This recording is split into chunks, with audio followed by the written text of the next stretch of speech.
Rekaman prajurit Rusia mengibarkan bendera simbol berhasil merebut wilayah Ukraina di Kislovka arah Kupiansky. Prajurit Resimen ke-272 dari Divisi Lapis Baja ke-47 Angkatan Bersenjata Rusia mengibarkan bendera Rusia di atas kawasan berpenduduk. Wilayah Kislovka belum sepenuhnya steril, personel sementara membersihkan potensi ancaman, demikian keterangan video RV Voenko 29 April 2024. Kislovka jatuh ke Rusia setelah unit Brigade ke-104 Brigade Teritorial Angkatan Bersenjata Ukraina mundur ke barat ke Kotlyarivka, wilayah berdekatan. Pertempuran di arah Kupiansk diprediksi berlangsung sengit hingga beberapa pekan mendatang.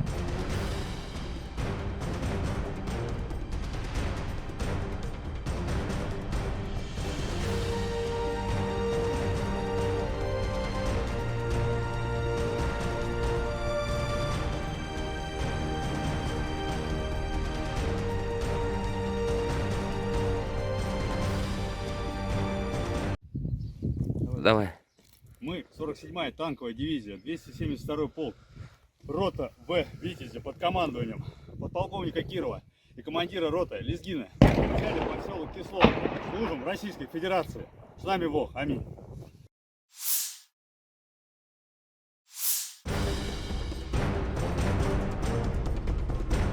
Angkatan Bersenjata Ukraina mencatat 112 kontak senjata terjadi di garis depan dalam 24 jam terakhir. Di arah Kupiansk, Ukraina menghalau 4 serangan di wilayah pemukiman Berestov di wilayah Kharkiv dan Stelmachivka di wilayah Luhansk. Di arah Limansky, pasukan pertahanan Ukraina menghalau 14 serangan Rusia di wilayah pemukiman Kopanka, Novosergivka di wilayah Kharkiv, Makiivka, Nevske, Serebriansk kehutanan di Oblast Luhansk, Duri wilayah Donetsk. Di arah Bakhmut, AFU menghalau 24 serangan di wilayah pemukiman Verkhnokamianske, Viimka, Krihorivka, Ivanivske, Klishchiivka, Novi, Andriivka di wilayah Donetsk. Di arah Avdiivka, prajurit Zelensky menghalau 40 serangan Rusia di wilayah pemukiman Novokalinove, Kramik, Arkhangelske, Umanske, Sokil, Ocheretine, Kalinove, Solovive, Novopokrovke, Novoselivka Persha dan Semenivka di wilayah Donetsk. Angkatan Udara Ukraina menyerang 3 area terkonsentrasinya prajurit musuh. Unit pasukan rudal merusak 1 titik kendali musuh.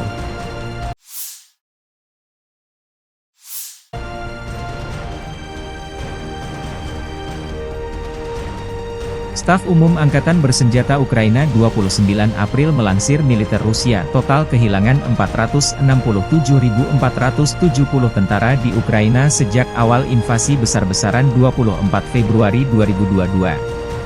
Jumlah ini termasuk 1.320 korban yang diderita pasukan Rusia dalam sehari terakhir.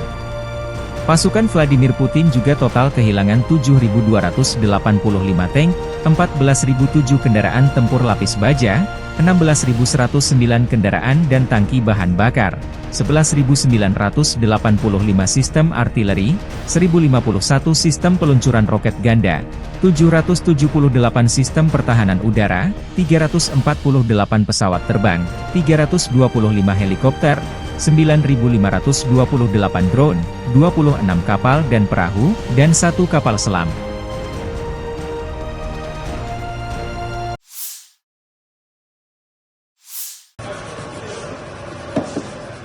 Personel Rusia mendapatkan konsumsi memadai seperti roti panggang setiap hari oleh pasukan terjun payung pembuat roti dari unit pasukan lintas udara Novorossiysk. Toko roti lapangan unit Gunung Pengawal Novorossiysk pasukan lintas udara kelompok Dnepr di wilayah Zaporozhye menyediakan konsumsi bergizi untuk unit tempur setiap waktu.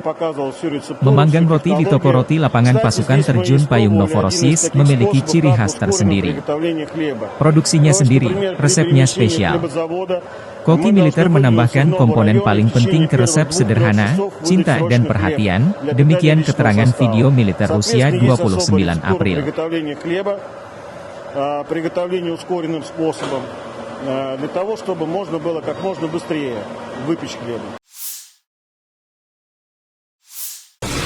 Kru heli tempur Mi-8 latihan menembak dan peluncuran rudal di tempat latihan di wilayah Orenburg.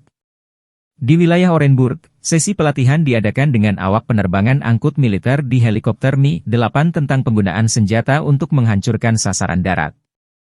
Selama misi tempur, pilot melakukan serangan darat secara individu dan berpasangan di tempat latihan Totski. Selama pelatihan, pilot berlatih meluncurkan rudal pesawat S-8 terarah, melakukan pengeboman, dan menembak menggunakan wadah meriam universal UPK-23-250 dengan meriam laras ganda GSH-23L. Demikian keterangan video militer Rusia 29 April.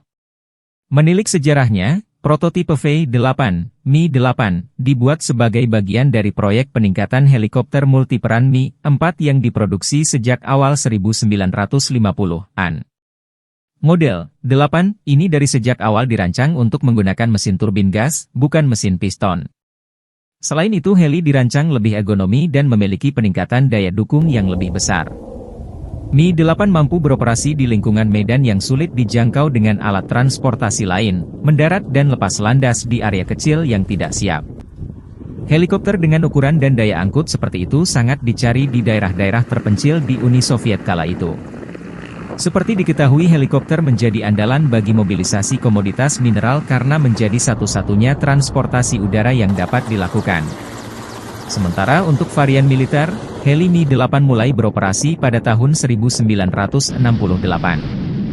Disebutkan, helikopter tempur pertama disediakan untuk transportasi personel dan persenjataan, pendaratan tim Korps Marinir, medevacs, dukungan tembakan, penekanan posisi tembak musuh dan jamming. Penggunaan Mi-8 di berbagai angkatan bersenjata berkembang dari waktu ke waktu. Varian-varian baru pun mulai bermunculan seperti varian penyebar ranjau, bengkel terbang, pengisian bahan bakar, dan juga helikopter amfibi.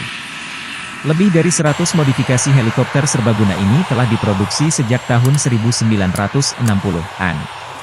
Saat ini orang dapat melihat mesin model ke-8 yang legendaris di seluruh dunia, yaitu helikopter yang telah dipasok ke lebih dari 80 negara termasuk dipakai militer Ukraina. Perusahaan mengatakan, desain Mi-8 ternyata sangat sukses sehingga produksi helikopter dan peningkatan desainnya terus berlanjut sejak saat itu.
Tentara Rusia mengevakuasi tank lapis baja Abrams Amerika dari medan perang. Tank ini disita dari militer Ukraina yang mundur di arah Avdiivka, Donetsk.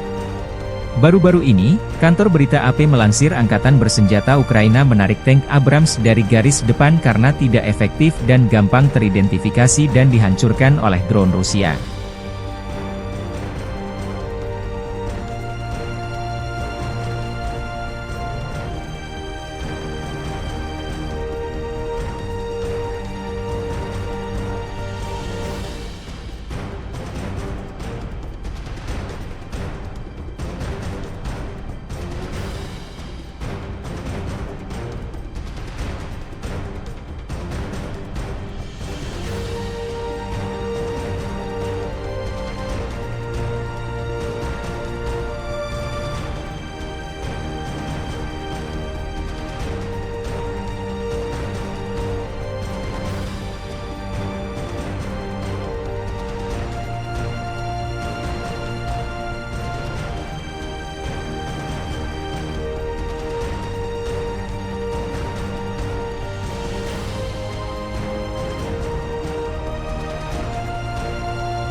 Erangan rudal Rusia terhadap Hangar Drone atau UAV Angkatan Bersenjata Ukraina di lapangan terbang Kamenka Ukraina di Dnipro dengan SRBM Iskander-M. Meskipun terdapat banyak hanggar yang berbeda, hanya 2 hanggar terluar yang terkena serangan. Sasarannya berada 117 km dari garis depan. Rudal Iskander-M Rusia menggunakan sistem panduan inersia dan optik untuk mencapai akurasi kemungkinan kesalahan melingkar, CP, 10 hingga 30 meter. Rudal balistik jarak pendek Iskander menjadi hal yang umum dalam serangan Rusia terhadap Ukraina, terutama karena rudal tersebut dapat menempuh jarak sekitar 300 mil. Rudal tersebut dibawa dengan sistem mobile di jalan raya, yang pada dasarnya adalah bagian belakang truk, dan bukan diluncurkan dari lokasi tetap. Setelah ditembakkan, sistem akan dikemas dan dipindahkan untuk menghindari serangan balasan. Tidak seperti kebanyakan sistem mobile, Iskander dapat menembakkan 2 rudalnya dari satu kendaraan, yang secara signifikan meningkatkan daya tembaknya. Setiap rudal juga dapat digunakan secara independen, menyerang sasaran statis dan bergerak. Dalam contoh terakhir, koordinasi target disesuaikan dari jarak jauh saat rudal berada di udara. Iskander pertama kali diluncurkan pada tahun 1996 untuk menggantikan rudal balistik Oka Uni Soviet, yang dihentikan produksinya berdasarkan perjanjian Intermediate Range Nuclear Forces, Infantry. Pada tahun 2006, sistem rudal Iskander-M secara resmi diadopsi oleh Angkatan Darat Rusia. Sistem Iskander yang diturunkan versinya kemudian dikirim ke Armenia pada tahun 2016 dan Aljazair pada tahun berikutnya. Dalam 12 bulan terakhir, Belarusia juga telah mengakuisisi beberapa sistem Iskander dari Rusia. Sebelum invasi besar-besaran ke Ukraina, Rusia dilaporkan mengoperasikan 136 sistem rudal Iskander-M yang di-upgrade, meskipun jumlah tersebut kemungkinan telah berkurang sejak saat itu. Rudal ini dapat menampung beberapa hulu ledak konvensional yang berbeda, termasuk klaster, bahan peledak udara bahan bakar, penghancur bunker, dan elektromagnetic pulse. Ia juga berkemampuan nuklir.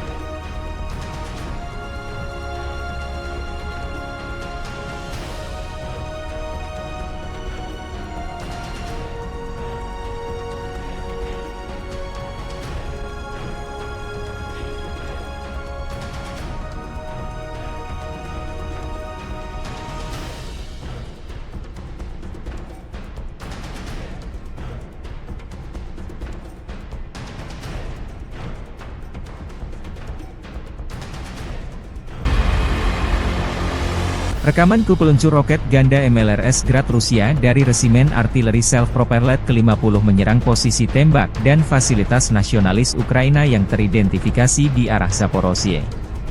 Setelah mendapatkan koordinat musuh dari tim pengintai, kru melancarkan serangan salvo roket. Video dipublikasikan militer Rusia 28 April.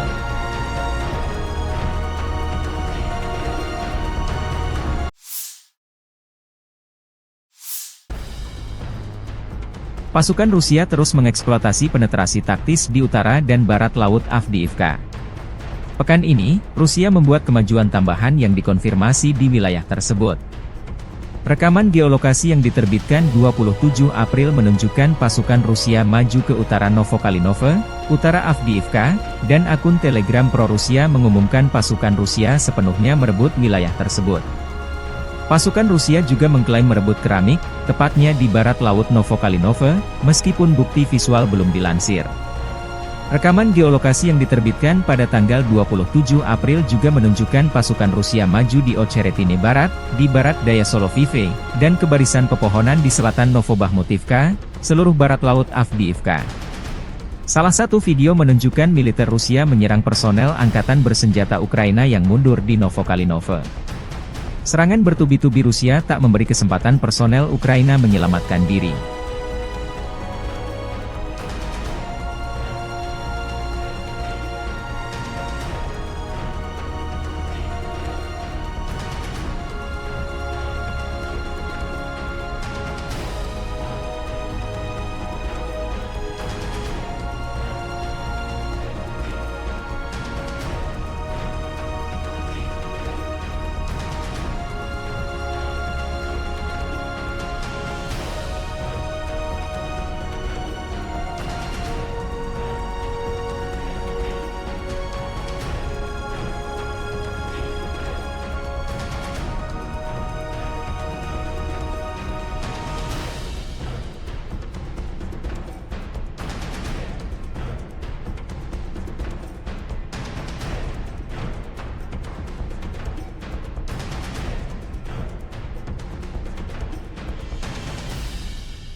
Kantor berita AP melaporkan militer Ukraina menarik tank Abrams buatan Amerika dari garis depan karena mudah sekali ditaklukkan oleh drone Rusia. Ukraina menarik tank Abrams M1A1 dari garis depan karena drone Rusia mudah mendeteksi keberadaannya, pejabat Amerika Serikat dikutip AP. AP melansir setidaknya 5 dari 31 tank Abrams yang dikirim Amerika ke Ukraina hancur.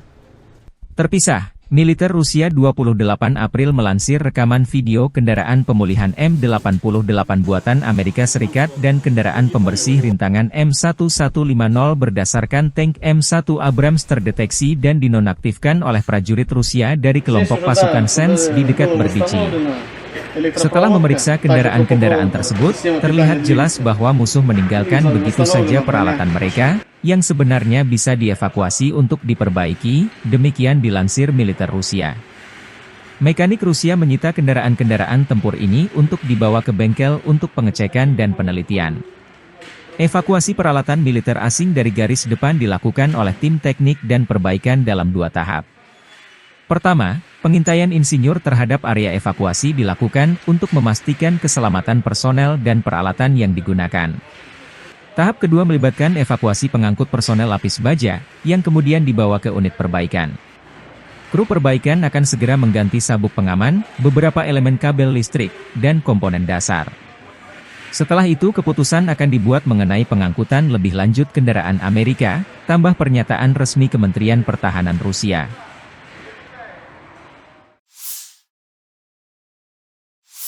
Pesawat pembom strategis Rusia Su-34 menyerang benteng musuh dan tenaga kerja di wilayah tanggung jawab kelompok pasukan Vostok.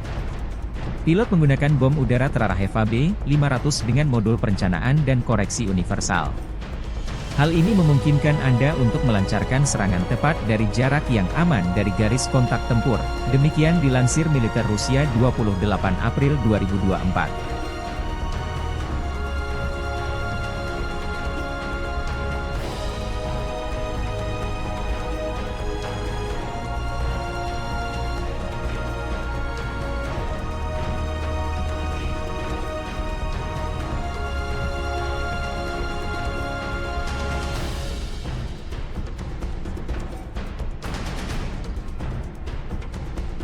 Download Tribun X sekarang, menghadirkan lokal menjadi Indonesia.